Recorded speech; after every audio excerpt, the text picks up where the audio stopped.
We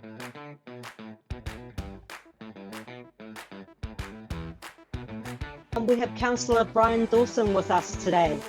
To start the interview, I would like to take the opportunity to thank you for your service to Marlborough and gifting your time to MFR Voice. Thank you. And thanks for the opportunity to be here. Really appreciate it.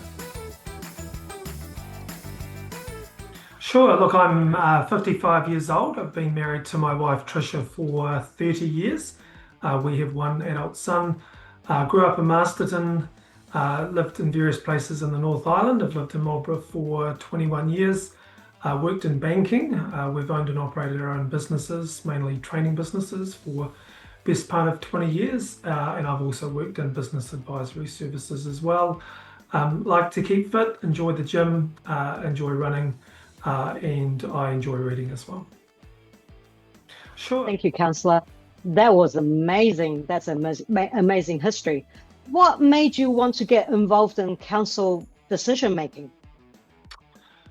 Look, originally I was General Manager of the Marlborough Chamber of Commerce, and then I felt that I had enabled a lot of success for the business community in Marlborough.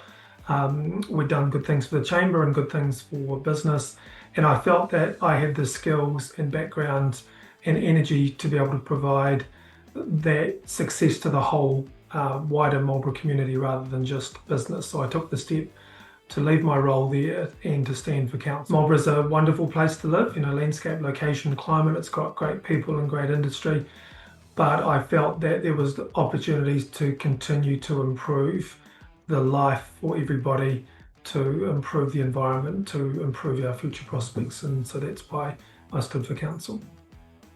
Thank you, Councillor. That was really helpful. What are the best aspects of being a councillor? Look, I think the best aspects are that you are in a very privileged position, and an amazing position of being a community leader, where you get to guide and shape the future of our region. So that is a real pleasure to be able to do that. It's a very interesting role. It's a very complex role. It's fundamentally about the coexistence of people, business, and the environment. So it's trying to continually balance making sure that people live their best life, that we protect the environment, and that business is best enabled.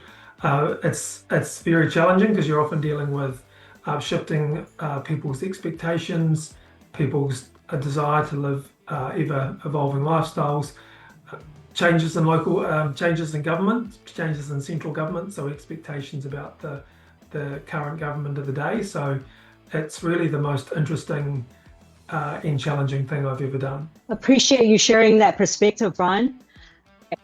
Now, do you feel safe? This is always the interesting question. Do you feel safe expressing your opinion as a public figure?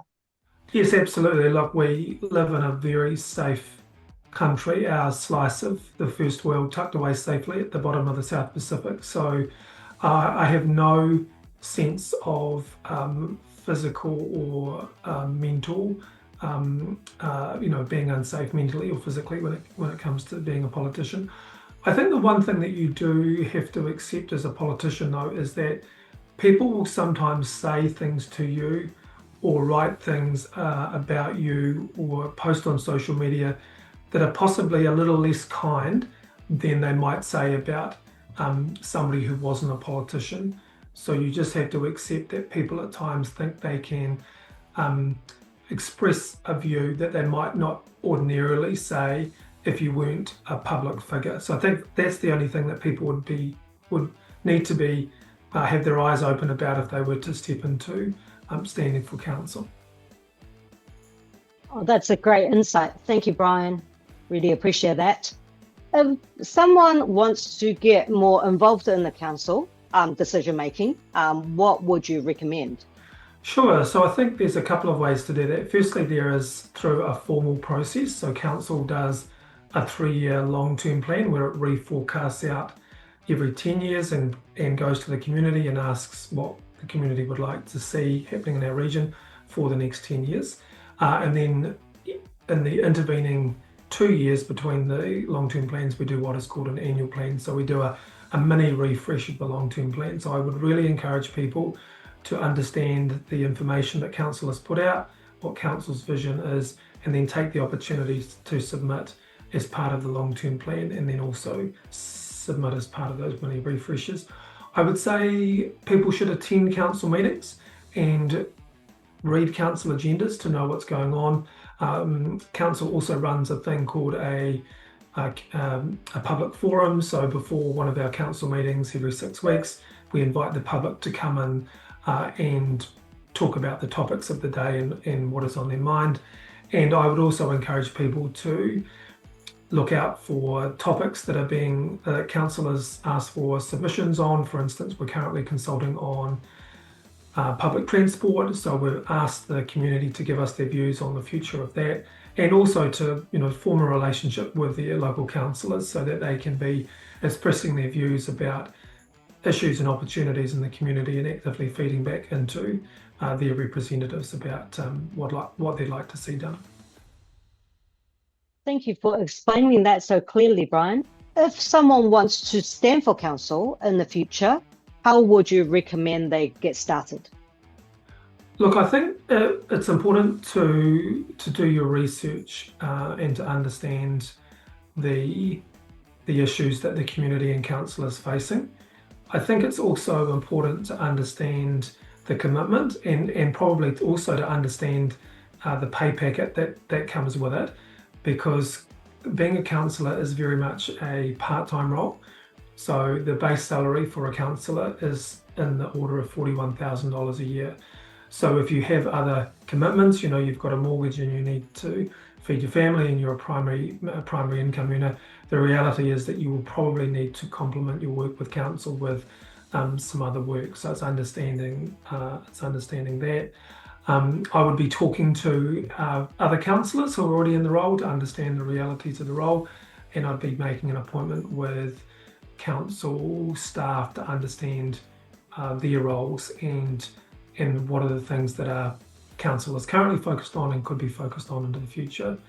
And really, I'd just be engaging actively with community groups.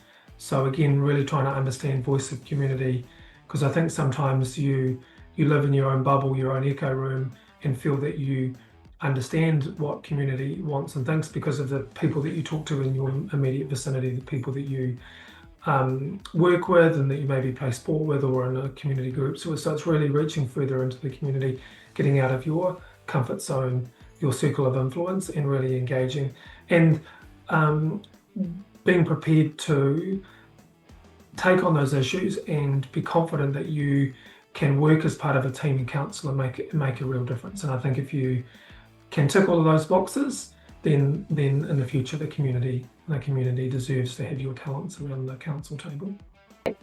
Thank you, Brian. That was really helpful. Now, last question. Any tips for first-time voters?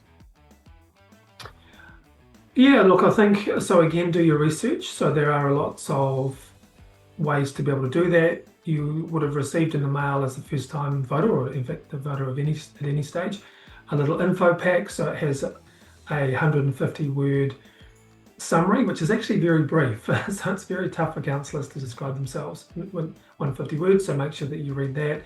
One of the great initiatives that council's done is videos. So that's captured all candidates having a chat about themselves and what they see as the current issues.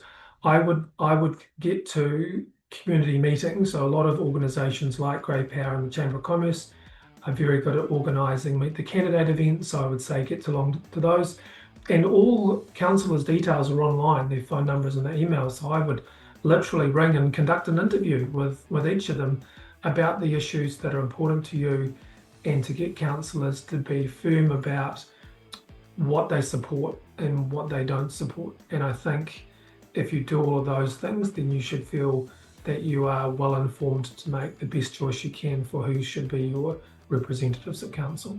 Thank you, Brian. Hearing that might just give people the confidence to vote. So that's great. Thank you. Yeah, absolutely. Now that brings us to the end of our question. Councillor, any last word of encouragement? Yeah, absolutely. I think, one of the things that we are really challenged with is a relatively low participation rate. It has been dropping in recent years and is now in the 40s. So, you know, as few as two in 5 people may actually vote this election, which is a concern. So it is really important that people exercise their right and opportunity to vote, and it's concerning when people don't. So people should take the opportunity to get informed and to vote.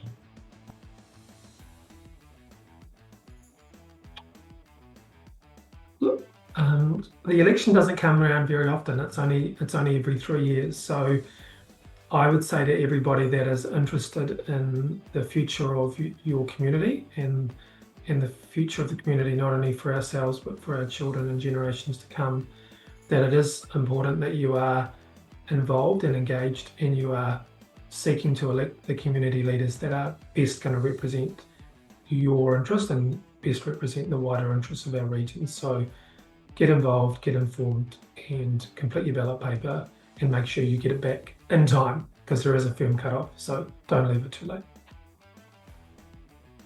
Thank you, Brian. Thank you, Councillor. We appreciate your support. Thank you. Thank you, and thanks for the opportunity, Becky. I really appreciate it.